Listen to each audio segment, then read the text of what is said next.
Yebo, ingane zowethu impilo esibona lapha nokuphakela umthakathi njengoba-ke sedluliseke umyalezo okuphuthumayo kuhambisana-ke nombuzo kuyena kuPapa Bhengu emva kokuba-ke waphawula-ke ngesigameko esenza laphana-ke Eastern Cape kuGompo lapho kona kuphala umthakathi-ke wayehamba-ke nebandla lakhe-ke beyozwa kahle-ke indaba-ke yenkosi okuthiwa yabeka edabuka phana-ke eNigeria.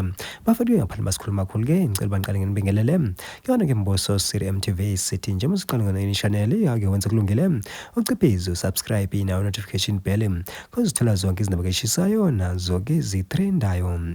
Hhayi-ke wengane zawethu impela sibona laphana kuphakela umthakathi njengoba-ke eseqonde ngqo uPapa Bhengu-ke emva kwenkulumo yakhe-ke ayenza emva-ke ophala umthakathi-ke nebandla lakhe-ke babe phana-ke esifundazweni-ke Eastern Cape-ke beyozwa kabanzi-ke ngenkosi-ke yaseNigeria kuthiwa yabeka phana kusona-ke la sifundazwe Eastern Cape phana kuGompo.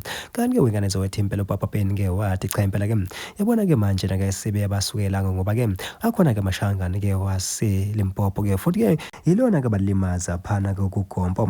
Hhayi-ke wengane zawethu impela uPapa Bhengu-ke wabe sethi-ke impela-ke bangabafaki-ke emino-ke esweni ngoba yeyi impela-ke bayikhotha-ke imbenge-ke yomile. Hhayi-ke wengane zawethu impela uphakela umthakathi bese buza kuyena kuPapa Bhengu ukuthi-ke uthule-ke uthini-ke ngezimoto-ke ezisuka-lana-ke emzansi-ke eziwelisa-ke umngcelo-ke engokungemthetho-ke futhi-ke lezi moto-ke zisuke zintshwentshwe. Hhayi-ke wengane zawethu impela-ke asazi-ke futhi-ke asazi lokho kwangempela kodwa-ke thina simbuso sithi MTV bafowethu sithi njalo ihlabe phasi ngedolo sithi impela-ke ayidibane kuyona ividiyo elandelayo.